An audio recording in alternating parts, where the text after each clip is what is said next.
All right, welcome back. Welcome back. I'm back with more Wildfrost gameplay and explanations. Hopefully, you've come from the last video because this takes off right from there, basically. And we just beat the first battle last time around. So, to begin with, I will now explain what comes after. So, this is the part where you start building your deck, upgrading your cards, doing all that fun stuff. So I'm just going to explain it as it comes along. You have different icons, you have different paths you can take, as you can see, and it unlocks different things. So this right here is Blaine Snail Cave. If you go here, it'll drop you money. I think roughly it gives you like 50 to 60 per time over here. This is a treasure chest. This gives you cards, and specifically like these types of cards, basically. So these types of cards are called companions. This is, I just call my regular card deck. Yes, that's the phrasing for it.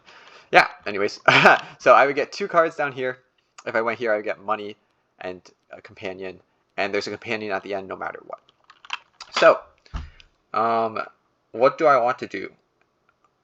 I want to take the top route, and that is because money is pretty important in this game, I would say, if you get good RNG and get multiple shops. The number to look out for here for money is 80, and I will explain why once we get to a shop, which we hopefully do soon. But you definitely want to have 80 gold before you enter a shop. And you do get gold from battles too, but I would say it's probably not realistic to get 30. You're almost guaranteed like 20, I would say, but 30 is a bit much. So I just want to make sure I have enough. And early game as well, picking up extra travelers is nice because you can carry up to 3 of them. There is a buff that lets you carry 4. I will explain that when I get there. But you can always have 3 of them with you, and more companions means more people who can take hits for you, and that's also more damage on the board, more tempo. So companions early game, good. Now companions late game, bad. Why? Because again, you can only have 3 or 4. So if you choose like 5 companions, well, guess what? They're just going to sit in your reserve down here and they're going to do nothing. So you generally want to have a sweet spot of 3 companions, I want to say. And you can take more if the companions you get are bad.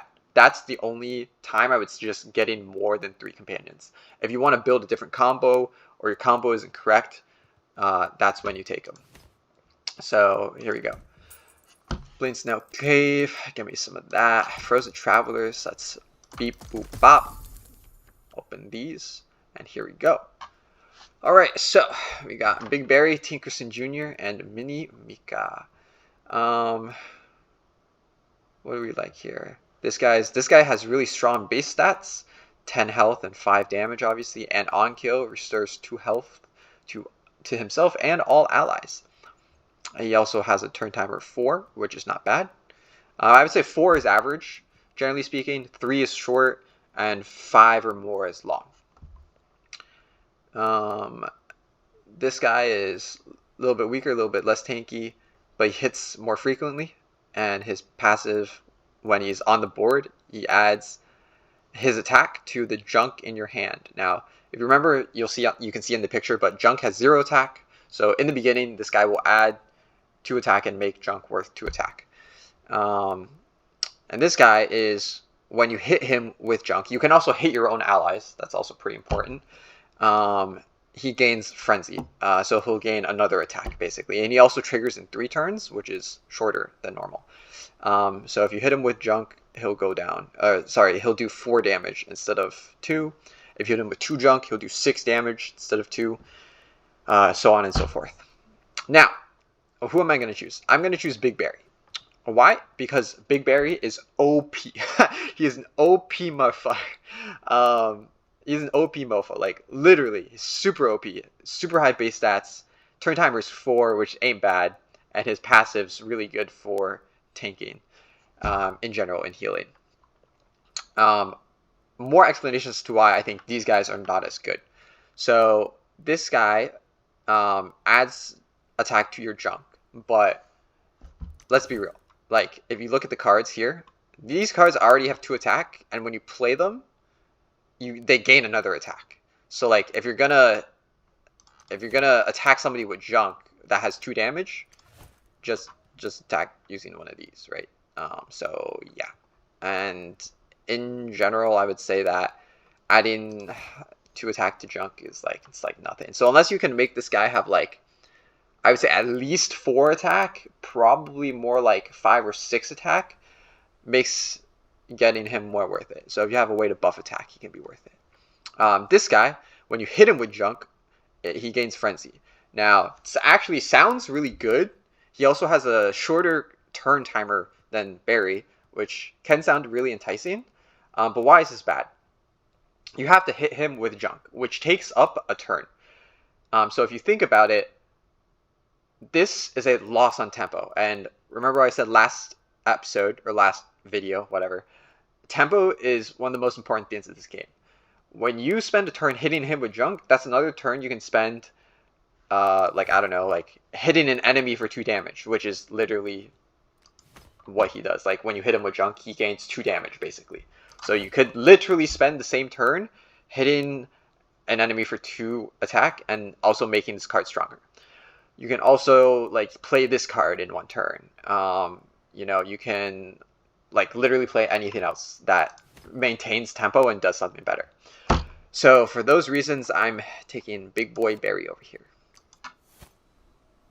All right, that's a pretty good first companion, I'm not gonna lie. Especially because our hero is not as tanky as other heroes out there. And here we go.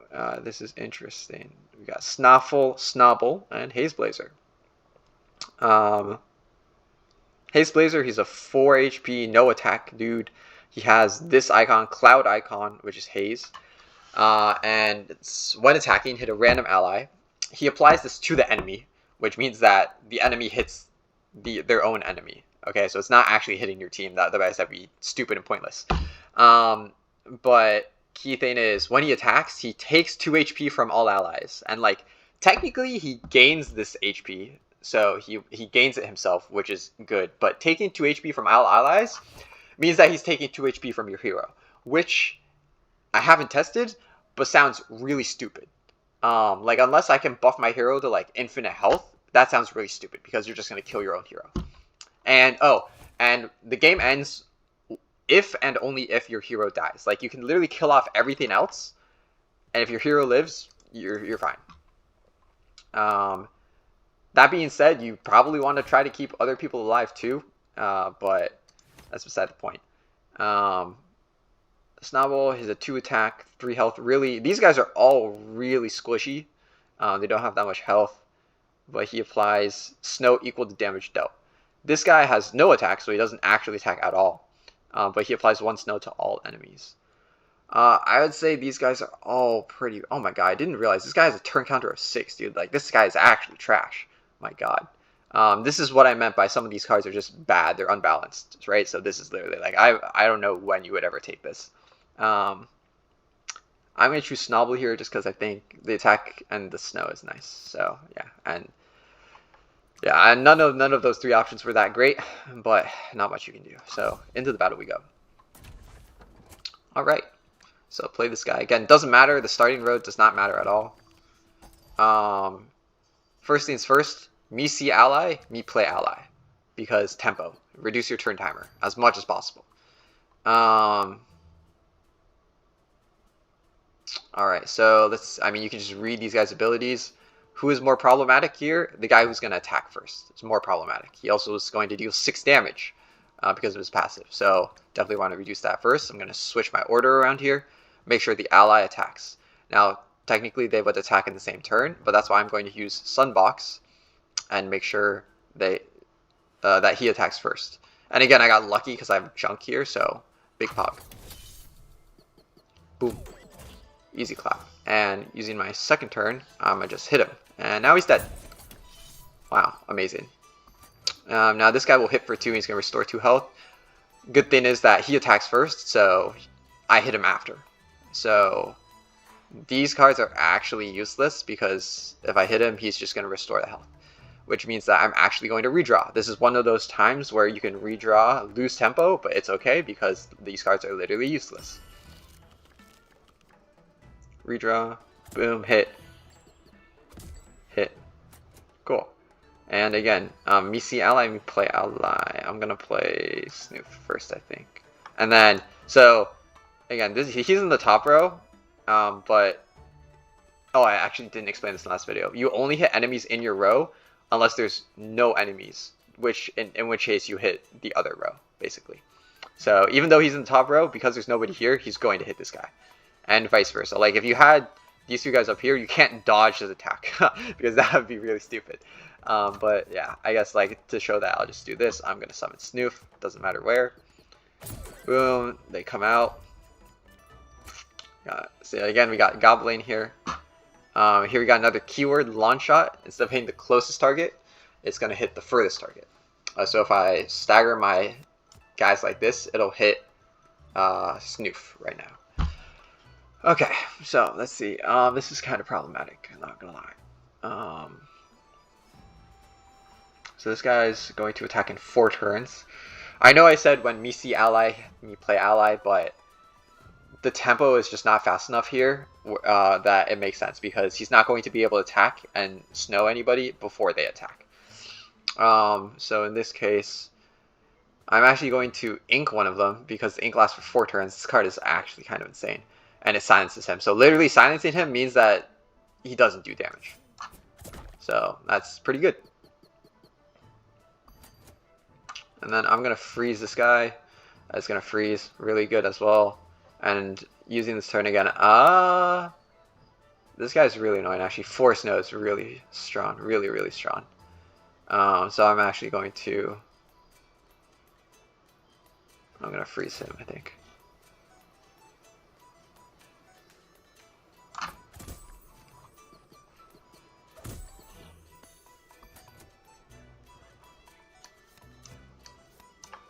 Alright, so this is where ordering matters again. You're gonna, if you kill, you restore 2 health. Actually, okay, no, just kidding, I take it back, doesn't matter. He's gonna kill either way. Because, like, no matter, like, what order, if, like, I have him here, he's gonna do 4, kill that guy. He's gonna do 5, kill the next guy in the row, so it doesn't matter, like, he'll kill both situations. So yeah, so in this case, now I feel comfortable summoning the ally. Because, again, this guy is not gonna hit out. Big heal, big boom, good shit. Cool, so this guy's going to escape actually, which is not good. You can click this sword thing right here, shows you what cards you have left that you haven't drawn. This shows you your played cards already, your discard pile. So the best thing for me would be to draw Snowzuka, because I can prevent this from escaping. But because I'm not guaranteed that. I actually don't know how many cards you draw in a regular hand. But I'm not guaranteed that, so I'm just going to take the attack and gain 4 gold. Which it says usually not worth it, but, you know, screw it. So now I take the free redraw. Actually, no, you know, I'll play this guy. Play this guy. Free tank. Now they summon, they come out, new people come out. Now I redraw. What do I want to do? Okay, let's think about this. So this guy will die if I play this Gear Hammer. So that's one potential turn. I definitely want Nib Scrap attacking Queen Globbery over here, or Glowberry, and that's because his damage is. You like sure you can kill this guy, but he's not going to attack for 4 turns. And if you kill the boss, I should have said this too earlier. If you kill the mini boss in each fight, your fight ends no matter what. Like you can have like 5 enemies alive over here, but if you kill the boss, it doesn't matter. So I will have him attack here. Actually, I say that. Okay, this is gonna sound really stupid, but again, I'm confident in my ability to win battles and not throw. In that experienced enough that I won't make stupid mistakes that get my guys killed. Now, you only lose the game when your hero is killed, but if you lose other guys, they start the next battle injured, which means that they start with half health, which is actually pretty bad. It's pretty bad. Especially like this guy having 5 health instead of 10, that's huge. Big difference. These guys maybe not, but whatever. So, reason I say that is because I'm confident in my ability. Every time you kill an enemy, you gain gold. So actually the best way to optimize each fight for gold is to kill all the enemies. So I'm going to kill the enemies basically because I can. And so because of that, this guy hits for 3. Oh no, this guy hits for 2, sorry. So I'm going to, oh wait, yeah, no, so I killed this guy with 3. He hits for 2 and then he hits for 4. Boom, double kill. Yeah. Oh, another thing too. If you kill multiple enemies in the same turn, you get a kill combo, which is kind of interesting that they did that. But that's important because kill combos grant you more gold. So I think the gold on a 2 kill combo was 8 just now, if I saw that correctly. It goes up a lot when you get 3 kill combo. It feels like really significant.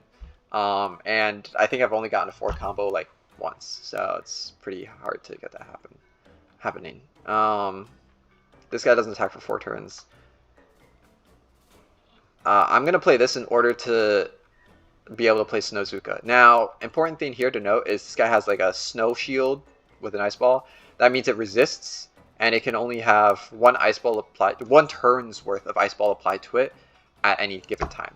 So even though this is going to go to 4, it actually doesn't matter. I'm just going to play this card because it's damage and I don't really have anything else to do. And I'm going to play this card for the same exact reason. Why am I not playing this card, you ask? Because I don't have junk in my hand, if that's what you're wondering. So now I win. So yeah, easy clap. Wow, amazing. Amazing, amazing. I've also been thinking about how long I want to go here, and I'm probably going to go until I beat the first boss, because I don't think it's fun when I explain the whole game to you. I think it's, again, I think it's part of the enjoyment for me is learning to play the game, learning the nuances, and having to try over and over again, which, again, sounds frustrating, but it's fine for me. Now here, we're going to get to a shop no matter what, which is huge because I can show you what that means. Or I can show you why having the 80 coin is important. Now, I actually have never seen this person before. Charm Merchant. I'm assuming she gives you charms. We haven't seen a charm icon yet, which is actually pretty surprising. But a charm icon, when you do see it, it looks kind of like a gumball machine, and it gives you a charm which has different effects that you can apply to your cards. So like one of the, let's see, what are charms I've seen before? One charm I've seen is it gives you, I think, Frenzy, which allows you to attack twice every time. But in turn, it increases your attack counter by 1. So it's like there's a pro and a con, right? It gives you a second attack, but it makes you wait another turn. For certain characters, that's really good. Certain characters, it's not. But it's stuff like that. There's also stuff that, sets your health lower or higher in exchange for attack. There are some charms that are just straight up good. There are other charms that are just straight up bad. I say that. So the one charm I'm thinking of is there's this one charm called like Broken Sword or whatever. And literally the only thing it does is it reduces attack by 2 to whatever it's applied to. And like when you see it for the first time, you're going to think like what the hell is this? Like, why is it even in the game? And that's exactly what I thought. But little did I know, one of the classes here has a card that deals damage when used, and you want to use it against allies. So it's actually like the Sunbox, but it reduces countdown by 2, I think. And the cost of using it is that it does 1 damage to whoever you apply it on. So using the Broken Sword charm on that item will make it so that it has 0 attack, or basically you won't be applying damage when you use it on your ally. So that's pretty cool. Um, there have also been other instances where I've gotten a card that was like, oh, like restore health to an ally. It restores like, let's say it restores like 4 health, but as a return, your ally takes 2 damage. So net gain of 2 health. But again, if you were to use that broken sword charm, that 2 damage would become 0 damage. So yeah, it is in the game for a reason. It's still really stupid and like super situational in my opinion. Um, yeah, so I don't like it, but you know, if you get it, you get it. So Blinksnail Cave is here. I have 100 more gold than 80, so I'm not going here. Yeah, I'm hitting the shop regardless. I also kind of want to see what that guy does, because I've never seen that girl before, actually. Alright, let's see. Alright, well, we got a big Phoebe boy. We got Bonnie-chan and Demona. Okay, so Bonnie sounds pretty strong. Restore 2 health to all allies. I will note that when you see this character, she does not restore 2 health to herself. So that means that she has 3 HP, and she never restores her own health, which is actually kind of bad, because that means she can literally not take a hit. She also has a 4-turn counter, which is the exact same as this guy. So this guy's literally better in every single way, basically, but anyways. So I'm a gnome deck, right? Part of a gnome deck is that you need trash to play certain items. Like this item recycles. There will be options for cards in the future that will probably offer you to recycle in exchange to do something. So recycling is important. That's why they give you Junkhead, because you get junk when he's hit. Same thing as this guy. You get 1 junk when he's hit. Demona applies 1 demon. Demonize, and this basically means that the next instance of damage dealt to that enemy is doubled. So like when she attacks, even though she hits for nothing, she will apply Demonize, and the next hit on that enemy will be double damage. So like for example, if Barry were to hit that enemy, 5 attack would turn into 10 damage, which is pretty significant. When like if Snobble were gonna hit him, it's less significant, obviously. So you want to make sure this is like math, right? Like permutations versus combinations. Order matters. Okay? It's like a permutation. Order matters. If you're a math guy, you get that. If not, don't worry about it. But yeah, I guess in this case, I'm sorry, I'm not taking this. I'm going to take Phoebe. Because again, I think combos matter when you're building a deck, and having junk is a combo. So here, see, you've hit your companion limit. So one of these guys is literally going to be useless. And I choose Snobble, I guess. Snoof and Snobble are kind of really repetitive, so it's definitely going to be one of these guys. I don't think Snow is that good. There are certain Snow decks that I have seen that look really strong. I've never seen somebody go all the way to the end with it. Yeah, because Snow is usually hard to come by. But yeah, let's get rid of you, I think. Nah, let's get rid of Snoof. Oh, wait, also, I said get rid of Snoof, but, like, you can literally, like, change these all you want. Like, I can send this guy down, get this guy back up, vice versa.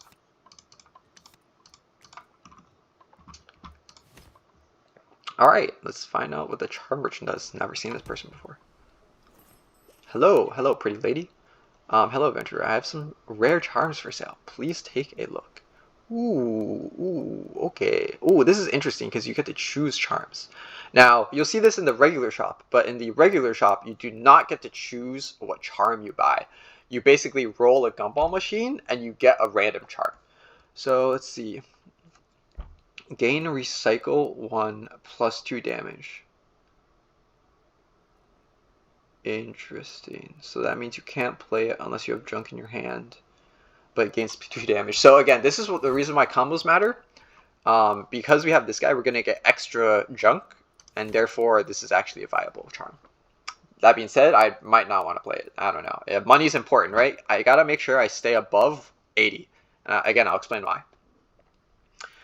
This guy, add 1 frenzy and gain aimless. And aimless, as you can see, makes it hit a random target in the row. You might think like, okay, that doesn't really matter. You're still doing damage, and potentially that can be a lot more damage. In which case, you are correct. The issue with that is that's actually really bad against certain enemies that have status effects when they get hit. So like one key word in this game, we haven't seen it yet, but it's called smackback. And smackback is basically what it sounds like. When you get hit, you deal your attack damage back.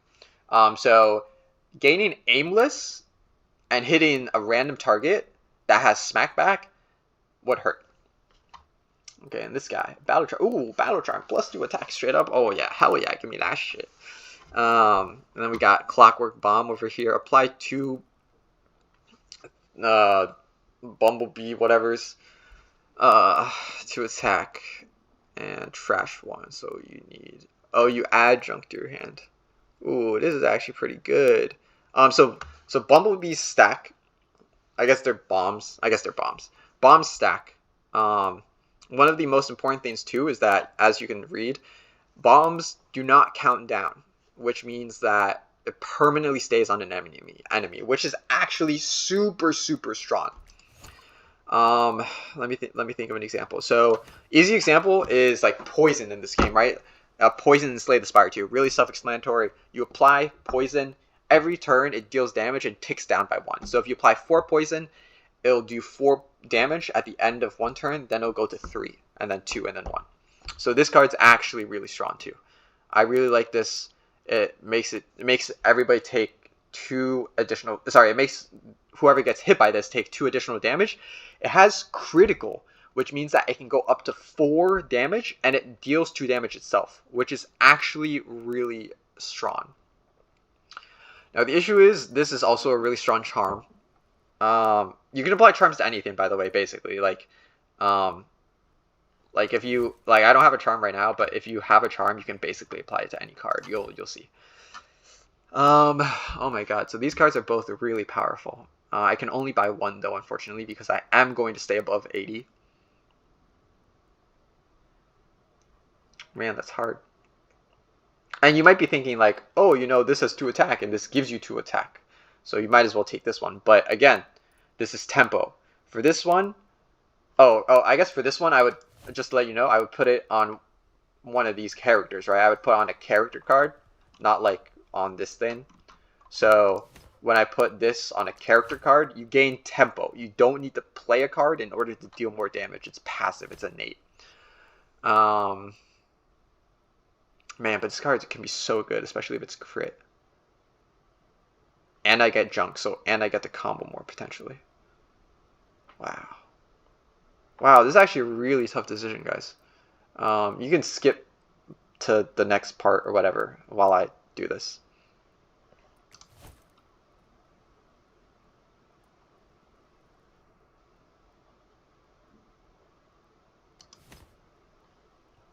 I'm going to take Bomb. I'm going to take Clockwork Bomb. Rip the Charm Merchant, dude. I didn't buy the charms at all. Damn. Alright. Now off to the Woolly Snail. Here we go.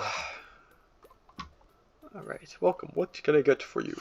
Now, why was 80 gold important? Because of this bad boy right here. A crown. Literally, without thinking, just buy it. Just buy it, dude. Like, just buy it. Like, there's nothing else I need to say. What does the crown do? Save for later, whatever. Open my bag. Cards with crown are played at the start of the battle. Now, without exception, when you get crown, you put crown on companion. See, this hero already has a crown. You can start with him no matter what.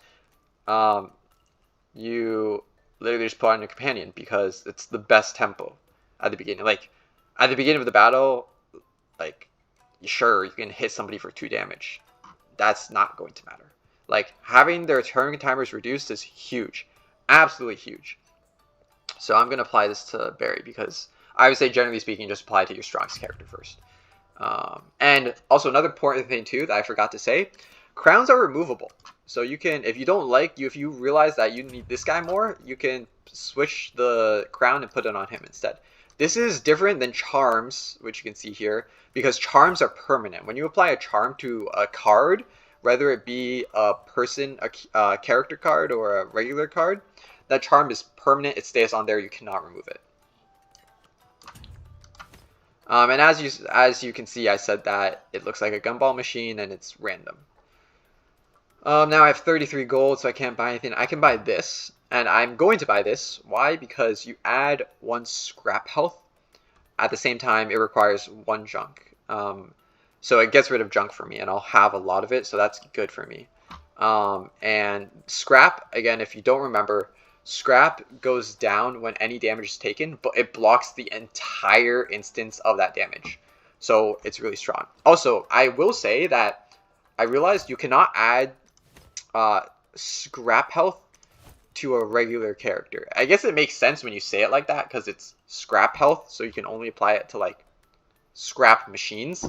But I didn't realize that, so my dumbass was out here trying to like, oh, why can't I apply it to my hero? It's so OP. But yeah, so you apply it to your scrap, and it gets an extra life, basically. Pretty strong, pretty strong. What is this guy? I've never seen this guy actually. Luminectar. Boost a random allies effects by 1. Boost a random enemies effects by 2. Okay, that's pretty bad. Because you will see most enemies have effects, and most of them are really strong. So if you boost it by 2, that's probably pretty bad. But yeah. Anyways, that's the second battle and the routes done overview. And next up we have a boss fight, but I can see that it's already been half an hour, so this video is going to be long enough. I will see you in the boss fight next time. Thank you for watching. Hope you had a good time, and don't forget to like, subscribe, and comment. Blah, blah, blah.